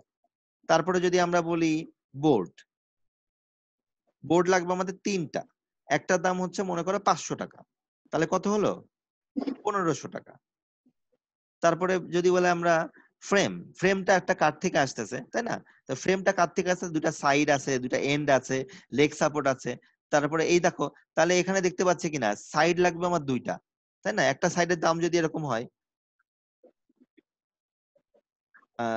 2টা লাগবে, একটার দাম যদি 10 টাকা হয়, আচ্ছা 50 টাকা হয়, তাহলে কি 100 টাকা না? এইভাবে যেই কয়টা কম্পোনেন্ট আছে সবগুলো কম্পোনেন্ট আমি যদি আলাদা আলাদা করে হিসাব করি, তাহলে আমি কি পাবো? ফাইনালি প্রোডাক্টটার প্রাইজিংটা পেয়ে যাবো, এক্সাক্ট প্রাইজিং পেয়ে যাবো। একটা এটা হচ্ছে কি প্রোডাক্টের একটা প্রোডাক্টে পেয়ে যাবো। আর একটা প্রোডাক্ট পেলে আমি কি 1000 টা হলে 1000 দিয়ে গুণ করতে পারবো না? এবং আমার যদি কাছে যদি কোয়ালিটি ডাটা থাকে যে আমার সিস্টেমে কত পার্সেন্ট রিজেক্ট হয় যদি থাকে, তাহলে সেই অনুযায়ী আমি অ্যালাউন্স ধরে অর্ডার করতে পারবো কিনা? কিন্তু তার আগে আমাকে কি করতে হবে? অবশ্যই অবশ্যই কি করতে হবে? এই বম করতে হবে, প্রোডাক্টের স্ট্রাকচার ডেভেলপ করতে হবে। এটা মার্চেন্ডাইজাররা প্রথমে চাকরিতে যে তাদের শেখানো হয়। আর তুমি যদি যে প্রথমে শিখে যাও, আর তোমাকে একটু শেখালে আর ধরে ফেলতে পারবা। তোমাদের গার্মেন্টস ওরিয়েন্টেড বা আমাদের টেক্সটাইল প্রোডাক্টের ক্ষেত্রে তোমরা আরো সহজে ধরতে পারবা। ঠিক আছে? অনেকেই থাকো এখানে, আর যারা চাকরি বাকরি অনেকে করছো কিন্তু এখনো কোর্সটা শেষ হয়নি, তার আগে দেখবা যে যারা মার্চেন্ডাইজ চাকরি করছো তারা এই টার্মটা চিনো, বিল অফ ম্যাটেরিয়াল বা বম। ঠিক আছে? হ্যাঁ, অয়ন? এই যে টেবিলটা স্যার, এই টেবিলটা কি মানে এটা কি স্ট্যান্ডার্ড টেবিল নাকি হচ্ছে প্রতিটা প্রোডাক্টের ক্ষেত্রে আলাদা তার আলাদা, পার্টস গুলো? এটা আলাদা হবে, প্রতিটা ক্ষেত্রে আলাদা হবে। তাহলে স্যার এটা তোমার তৈরি হয় কিভাবে? হ্যাঁ, এই যে যেমন স্যার এখানে ফ্রেমের থেকে ফ্রেমের একটা 4টা অংশ বের হয়েছে, তো এই জিনিসটা আমি কিভাবে বুঝবো অন্যান্য প্রোডাক্টের আসলে ক্ষেত্রে? তুমি যদি একটা শার্ট বলি, শার্ট একটা বাচ্চাদের শার্ট, সেক্ষেত্রে তোমার বাটন কয়টা লাগতে পারে? বা বাটনের সাইজ কি এক হবে? না স্যার, এক হবে না স্যার। এক হবে না। আচ্ছা মনে করো একটা বাচ্চাদের শার্ট, শার্টে হুডি আছে, একরকম হবে? আগেটার মতো কলার হবে? শার্টে হুডি থাকে না, বাচ্চাদের শার্টে কিন্তু হুডি থাকে। তাহলে এটা প্রোডাক্টের উপর বেস করে তোমাকে ডিজাইন করতে হবে। ঠিক আছে? তুমি যেই প্রোডাক্ট নিয়ে কাজ করতে চাও সেই প্রোডাক্টটাকে চিন্তা করবা, তারপর সেটাকে স্ট্রাকচার ডেভেলপ করবা, তারপরে কস্টিং বা তারপর র মেটেরিয়াল প্ল্যানিং করতে হবে বা ইনভেন্টরি প্ল্যানিং করতে হবে। ঠিক আছে? এটা প্রতিটা প্রোডাক্টের ক্ষেত্রে আলাদা আলাদা হবে। এখন তুমি একটা চেয়ার বানাতে যাচ্ছ, সেই চেয়ারে 4টা টেবিল না হয়ে হতে পারে রিভলভিং চেয়ার, তাহলে কি তোমার ইয়ে লাগবে, লেগ লাগবে? লাগবে না। তোমার 4টা চাকা লাগবে আর ফ্রেম লাগবে যেটাতে চাকাগুলা বসবে। বুঝতে পারছি? এটা প্রোডাক্ট ওয়াইজ কি করবে? ভ্যারি করবে। আসলে ব্যাপারটা কি, এখানে দুটো টার্ম আছে, আমি শেষ করে দিব আর 2-3 মিনিট। দেখো, এটা হচ্ছে কি টেবিল। কাস্টমার আমার কাছে কি চাবে? কখনো বলবে যে আমাকে বেচ দেন 10টা? এগুলো বলবে? কাস্টমার আমার কাছে চাবে কি আমাকে টেবিল দেন। 100টা টেবিল দিতে হবে। কাস্টমারকে তুমি বলে দাও 2 দিনের মধ্যে পেয়ে যাবেন, আসলে এভাবে বললে হবে না। কারণ প্রতিটা প্রোডাক্টের বেস্ট লিড টাইম আছে। প্রতিটা প্রোডাক্টের কি আছে? লিড টাইম আছে। কোনটা বানাতে আমার কত সময় লাগছে, প্রোডাক্ট আসতে কত সময় লাগছে, সেই অনুযায়ী। এখন কাস্টমার 100টা টেবিল চাওয়া মানেই কিন্তু আমার 300টা বোর্ডের অর্ডার জেনারেট হয়ে যাওয়া, নাকি? জি স্যার। জেনারেল ভাবে যদি আমার ওয়েস্টেজ না হয়, 300টা টেবিল বোর্ডের কিন্তু অর্ডার আমার জেনারেট হয়ে গেল। গ্লুর ক্ষেত্রে কি ওটা, সেটা 200টা গ্লুর অর্ডার জেনারেট হয়ে যাচ্ছে। তার মানে আমার গ্লু 200টা গ্লু আমার আছে কি নাই দেখতে হবে। স্টোরে যদি 200টা গ্লু থাকে, আমি কি কিনতে যাব নাকি অর্ডার স্টোর থেকে কাজ করে চালাই দিব? চালাই দিব। আর যদি না থাকে তাহলে কি করব? স্টোরের মধ্যে 50টা আছে, কিনবো কয়টা? 150টা। এই প্ল্যানিংটা যাতে আমার এক্সট্রা র মেটেরিয়াল বা কেনা না লাগে, এর জন্য আমাকে এই প্ল্যানিংটা করতে হয়। আর এই যে বললাম টেবিলের অর্ডার, এটা কি জানো? এটা হচ্ছে, এটাকে বলা হয় ইন্ডিপেন্ডেন্ট ডিমান্ড। কি বলা হয়? Independent demand. আর এটা ডিপেন্ডেন্ট ডিমান্ড কোনগুলা বলো তো? এগুলা এগুলো সব কি? স্যার এগুলো ডিপেন্ডেন্ট স্যার। Dependent demand. যেমন টেবিলের সাথে এগুলো ডিপেন্ডেন্ট। তাহলে একটা ফানি একটা এক্সাম্পল দিই। মনে করো তুমি একটা, তোমরা প্রোগ্রাম করবা, একটা কাচ্চি বিরিয়ানি অর্ডার দিয়েছো একটা রেস্টুরেন্টে যে 100টা পিস। তাহলে কাচ্চি বিরিয়ানি কনভেনশনাল ভাবে রেস্টুরেন্টের ওরা কিন্তু সাথে সাথে হিসাব করবে যে আমার তাহলে 100 পিস খাসির পিস দিতে হবে, মাটন পিস দিতে হবে 100 পিস, 100টা এগ দিতে হবে। চিন্তা করো। তাহলে তাহলে তারা এটাও জানে যে প্রতি কেজিতে কত কয়টা কয়টা প্লেট হয় রাইস। সেইভাবে তারা কিন্তু কস্টিং প্ল্যানিং করে কি করবে? তোমার কাছ থেকে পার পিসের প্রাইসিং নিবে। কিন্তু তারা কিন্তু এইভাবে র মেটেরিয়ালের ব্যবস্থা করা উচিত কিনা তাদের, বলো? তারা যদি পার কেজিতে 10 পিস মাটন করে, তার মানে যেহেতু তুমি 100 পিস অর্ডার দিয়েছো, তার মানে ডেফিনেটলি 10 কেজি মাটন তার লাগবে। ব্যাপারটা এরকম কিনা? বা 100টা এগ লাগবে তার প্রতিটা এগের দাম কত? হয়তো বা 10 টাকা। তাহলে এইভাবে কিন্তু তাদেরকে প্ল্যানিং বা হিসাব করতে হবে। এখন তোমার ডিপেন্ডেন্ট ডিমান্ড কিন্তু হচ্ছে ওই মাটন, ওই রাইস বা ওই এগ বা আদার যে মানে আমাদের স্পাইসেস সেগুলা। কিন্তু ইন্ডিপেন্ডেন্ট ডিমান্ডটা কি বলতো? তুমি কি এগুলা ডিপেন্ডেন্ট ডিমান্ড নিয়ে কনসার্ন আছে তোমার? না, তুমি জাস্ট যে বলবা আমাকে 100টা প্যাকেট দিতে হবে কালকের মধ্যে, পারবেন কিনা, ঠিক কিনা? তো এখান থেকে আমরা এমআরপি প্ল্যানিং থেকে আমরা আসলে এখানে কস্টিংটা দেখালাম না, তবে আমি যদি আলাদা করে প্রাইসিং দিয়ে দিই, তোমরা কস্টিংটা করতে পারবে না? জি স্যার। পারা যাবে, জাস্ট কোনটা কতটা লাগছে, একটা দাম কত, খুব সহজ হিসাব। হ্যাঁ, তো এটা একটু প্র্যাকটিস করবা। আর ডিপেন্ডেন্ট ইন্ডিপেন্ডেন্ট ডিমান্ডটা তো বুঝিয়ে দিলাম। এটা আসলে আমরা ওই যে সাপ্লাই চেইনের ইনফরমেশন মধ্যে দুটা জিনিস বলেছিলাম, একটা হচ্ছে মাস্টার প্রোডাকশন শিডিউলিং, এটা শিডিউলিং এর ক্ষেত্রে কাজে লাগে অনেক ভাবে। আর একটা হচ্ছে এমআরপি, ঠিক আছে? এমআরপি, ম্যাটেরিয়াল রিকোয়ারমেন্ট প্ল্যানিং, এই দুটার মধ্যে এই বমটা আমাদের লাগে, ঠিক আছে? কতটুকু এমআরপি মানে ম্যাটেরিয়াল রিকোয়ারমেন্ট প্ল্যানিং, যে আমাদের কি পরিমাণ ম্যাটেরিয়াল আমাদের আসলে লাগবে, এই আর কি। তো যাই হোক, এখন